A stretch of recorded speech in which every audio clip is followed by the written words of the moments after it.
سن ہجری 6 میں حضور صلی اللہ علیہ وسلم 1400 صحابہ کرام کے ساتھ عمرہ کا احرام باندھ کر مدینے سے مکہ کے لیے روانہ ہوئے۔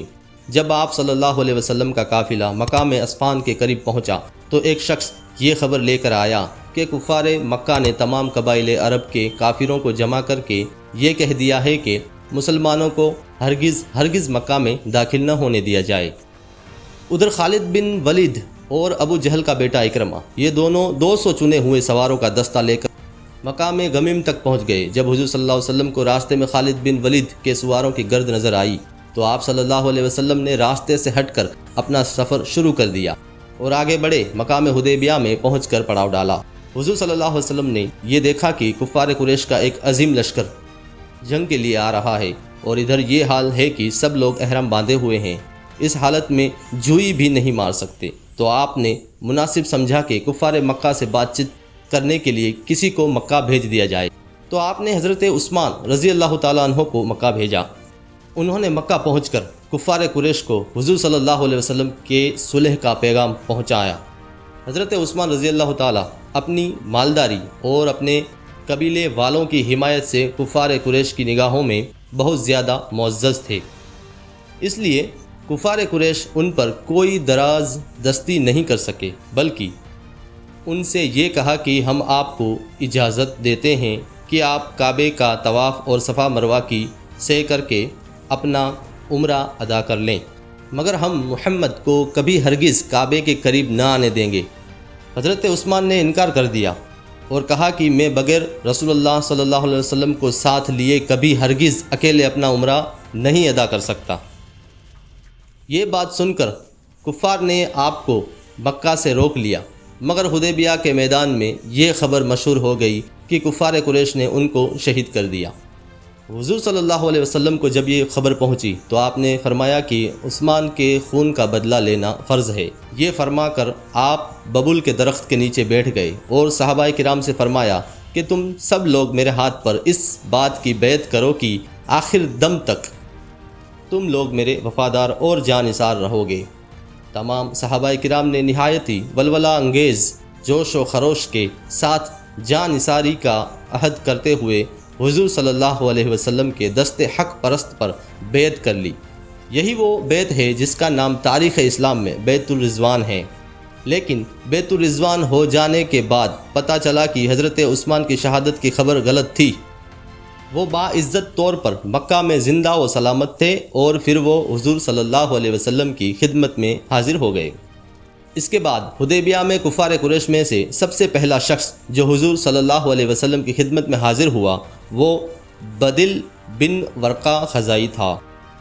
حضور صلی اللہ علیہ وسلم نے فرمایا کہ تم قریش کو میرا یہ پیغام پہنچا دو کہ ہم جنگ کے ارادے سے نہیں آئے ہیں اور نہ ہم جنگ چاہتے ہیں، ہم یہاں صرف عمرہ ادا کرنے کی غرض سے آئے ہیں۔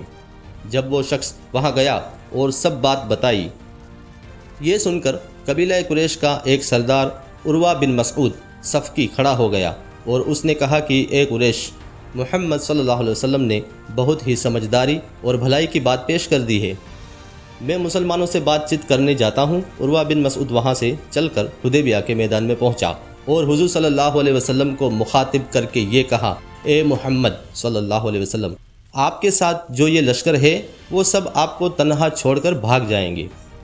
اس کفار کی یہ بات سن کر ابو بکر صدیق رضی اللہ تعالیٰ عنہ نے تڑپ کر کہا کہ اے عروہ، چپ ہو جا، ہم ہرگز نہیں بھاگیں گے۔ اس کے بعد وہ کفار میدان میں صحابہ کرام کی عقیدت و محبت کا منظر دیکھ کر وہ قریش کے لشکر میں چلا گیا۔ ان کفار قریش سے کہا، اے میری قوم، میں نے روم کے بادشاہ کو دیکھا ہے، میں نے پارس کے بادشاہ کو دیکھا ہے، میں نے حبشہ کے بادشاہ کو بھی دیکھا ہے، لیکن اتنی تعظیم کرتے ہوئے ان کے غلاموں کو نہیں دیکھا ہے جتنی تعظیم محمد صلی اللہ علیہ وسلم کے ساتھی محمد صلی اللہ علیہ وسلم کی کرتے ہیں۔ جب محمد وضو کرتے ہیں تو وہ اس پانی کو زمین پر نہیں گرنے دیتے۔ یہ بات سن کر ایک اور کافر مسلمانوں کے پاس گیا، لیکن بات نہیں بنی۔ اس کے بعد کئی کفار مکہ گئے اور پھر لوٹ گئے، لیکن بات نہیں بن پائی۔ پھر اس کے بعد سہیل بن عمرو آیا اور سہیل نے آتے ہی کہا کہ آئیے ہم اور آپ ایک ایگریمنٹ لکھ لیں۔ پھر ایگریمنٹ لکھنا شروع کر دیا۔ اس ایگریمنٹ کی پہلی شرط یہ تھی کہ کہ کفار مکہ اور مسلمان کے درمیان 10 سال تک کوئی جنگ نہیں ہوگی۔ اس کے بعد مسلمان اس سال بغیر عمرہ ادا کیے واپس چلے جائیں، آئندہ سال عمرہ کے لیے آئیں اور صرف 3 دن مکہ ٹھہر کر واپس چلے جائیں، تلوار کے سوا کوئی دوسرا ہتھیار لے کر نہ آئیں۔ مکہ میں جو مسلمان پہلے سے رہ رہے ہیں ان میں سے کسی کو اپنے ساتھ نہ لے جائیں، اور مسلمانوں میں سے اگر کوئی مکہ میں رہنا چاہے تو اس کو نہ روکا جائے۔ کافروں کا مسلمانوں میں سے کوئی شخص اگر مدینہ چلا جائے تو واپس کر دیا جائے، لیکن اگر کوئی مسلمان مدینے سے مکہ چلا جائے تو وہ واپس نہیں کیا جائے گا۔ یہ شرطیں بظاہر مسلمانوں کے سخت خلاف تھیں، لیکن حضور صلی اللہ علیہ وسلم نے مان لی اور مہر لگا دی۔ ایگریمنٹ ہو جانے کے بعد سہیل کا بیٹا ابو جدل جو مسلمان ہو چکا تھا وہ آیا اور کہا کہ میں حضور صلی اللہ علیہ وسلم کے ساتھ رہنا چاہتا ہوں۔ یہ سن کر سہیل بولا کہ اب آپ کیا کریں گے؟ یہ بات سن کر حضور صلی اللہ علیہ وسلم نے ابو جدل کو سہیل کے ساتھ بھیج دیا اور کہا کہ ایگریمنٹ ہو چکا ہے، ہم اسے توڑ نہیں سکتے۔ اس کے بعد حضور صلی اللہ علیہ وسلم اپنے صحابیوں کے ساتھ مدینہ لوٹ گئے۔ اب کوئی آدمی مکہ سے مسلمان ہو کر مدینہ آتا تو اس کو واپس لوٹا دیا جاتا تھا۔ یہ سلسلہ چلتا رہا۔ پھر ایک شخص ابو بشیر مسلمان ہو کر مدینہ آیا تو اس کو بھی مکہ لوٹا دیا۔ جب ابو بشیر کو کفار لے کے جا رہے تھے، بیچ راستے میں رکے تو وہاں سے ابو بشیر بھاگ کر مکہ اور شام کے بیچ رستے پہ رہنے لگے، اور جب کوئی مکہ سے مسلمان ہو کر مدینہ جاتا تو اس کو واپس بھیج دیا جاتا تھا، لیکن وہ مکہ نہیں بلکہ ابو بشیر کے پاس رک جاتے۔ اس طرح وہاں پر بہت سارے مسلمان جمع ہو کر رہنے لگے۔ پھر ابو بشیر نے اپنے ساتھیوں سے کہا کہ کفار مکہ نے ہم پر بہت ظلم و ستم کیے ہیں، اب ہماری باری ہے۔